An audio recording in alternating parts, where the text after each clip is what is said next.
thousands of you voted, the results are in, and we now have our top 10 games of 2013. Starting at number 10 is the real-life driving simulator and one of the biggest franchises to ever hit PlayStation. And that can only mean Gran Turismo 6. It's only been with us for a matter of days, but you've still voted the game once described by me as a cathedral of wheels into the top 10. Probably because the series itself has been with us since shortly after the creation of time, and it celebrates motorsport the same way Rob celebrates Dr. Pepper and crisps. This time around, as well as a comprehensive assortment of cars, painstakingly mapped tracks, and tender, sophisticated handling, GT also has a more obvious sense of fun, encouraging you to drive through cones and sometimes on the moon. Good choice, everybody. At number 9, and from earlier in the year, was the newly rebooted Tomb Raider from the amazing team at Crystal Dynamics. Love for Lady Lara continues undiminished by time, which is just as well as it's moved backwards in this reboot of the classic series about robbing dead people in khaki combat trousers. Now the series is also about an origin story and being on an island full of weird cultists who get a bit handsy with Lara before she starts shooting them with arrows and setting everything on fire. A thoroughly modern woman and a thoroughly adventurous first step for a new lease of tomb raiding.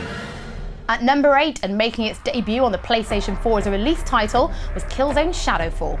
Congratulations, voters, for recognising the power of next gen and an experience you can only have on PS4. An experience that includes stabbing out the headlights of Helghan soldiers and telling a flying robot to do all the fighting while you hide behind a box. Shadowfall maintains the extraordinary standards of the Killzone series, which is so beautiful it seems to temporarily inflate the native resolution of your eyes, while showcasing the improved touchpad and trigger functions of the Bioshock 4, and being a shooter that's really good, and in which we really like shooting things. At number 7 is the FPS and multiplayer giant Battlefield 4. It's hard not to like a game that starts with Bonnie Tyler's Total Eclipse of the Heart, looks like real life with extra lighting effects, and lets you pitch war on a vast scale from the cosy bunker of your living room. And that's presumably why you like Battlefield 4, which has all of this, plus an improved, characterful campaign that teaches you the important basics of which direction to point your gun before the main event, which is still the best in show multiplayer, which on PS4 stages intricate, furious battles between up to 64 players. Turn around, bright eyes. No, seriously, there's... Ooh. At number 6 is a JRPG full of Welsh charm. It is, of course, Ninokuni Wrath of the White Witch. And well done you for voting it onto this list, proving there's still a place in gamers' hearts for titles that dare to be blue and that don't have guns or sensible names. Despite rolling together a bunch of age-old RPG tropes, an orphan, a thief, a lady mage, accents, Ninokuni still manages to feel fresh by doing all those things better, funnier and prettier than anything else we've seen all year. There's a massive world to explore, ridiculous monsters to capture, and a Dark Lord so evil he doesn't even have a face. I will taint his heart with the blackness of despair. Cheer up, mate, it's Christmas! With number 5, we're high in the sky and up in the clouds in Colombia in Bioshock Infinite. It was always going to take something special to top the original Bioshock, something like a land in the clouds where the images and ideologies of America itself are explored through a violent adventure of amnesia and experimental physics. It seems obvious in hindsight, but then in Bioshock Infinite so does everything. And while you're on the Sky Road to Enlightenment, the game also offers a fine diverting line in super-powered first-person combat and men with massive hands. Keep making games, Ken Levine. God only knows what we'd be without you. God only knows what I'd be without you. And number 4 is the king of the sports games. It is, of course, FIFA 14. The secret to FIFA's roaring success seems to be that EA is less interested in making a good game than on cramming all of football into each iteration like a bursting box full of taut laces, thumped free kicks and baying crowds. Every year brings new elements of accuracy and realism to the point where this year's game, especially on PS4, is really real, with 3D modelled crowds, improved player movements and a list of teams so comprehensive it includes sides not even invented yet. It just got real, the box says. It really has. So here we are. It is the top 3 places. the podium places if this was the Olympics, and taking bronze at number 3 is the pirating adventures of Kenway in Assassin's Creed 4 Black Flag.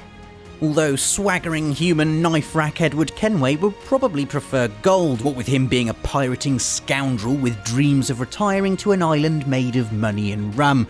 And it's those pirate bits that make Assassin's Creed 4 one of the best in the series, mainly because pirates are just cool. They get to blow up ships, grow massive beards without being laughed at, and have more guns than fingers, providing they only have 3 fingers. Couple that with a story that takes place in a gorgeous open world Caribbean, and Assassin's 4 is a worthy 3rd place. Well done for voting correctly. Taking the spot at number 2 is a game that impacted modern culture like nothing else on the list. It is, of course, the one and only GTA 5. The best way to take in the accomplishment of GTA 5 is from the air. Swooping over the busy high-rise blocks of its downtown LA substitute Los Santos, creeping over the Vinewood sign and out into the open country beyond, peering down on the twinkling pier lights at dusk. Either that, or by riding a motorcycle off a mountain, or getting eaten by a shark, or punching everyone you meet in the back of the head for no reason. In other words, GTA is still a combination of supreme technical accomplishment, Rockstar has built an actual city, and the joy of doing ridiculous, unpredictable things. With GTA 5, this also extends online for the first time, making this the deepest Grand Theft Auto yet and a fine choice as your Game of the Year runner-up. So here it is, the game that you guys voted for as the PlayStation Access Game of the Year 2013. With over half the votes, it is of course the absolutely stunning, the atmospheric The Last of Us.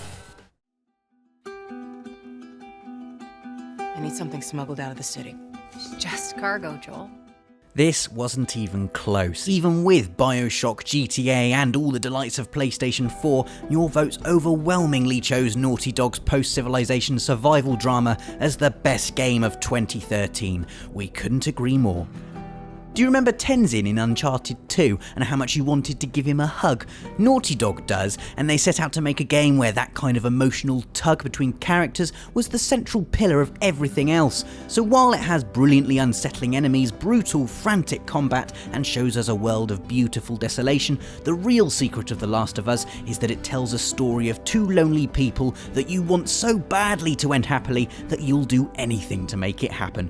The Last of Us is heartbreaking but hopeful, monstrous but human, and it's your Game of the Year 2013. Well done, everybody.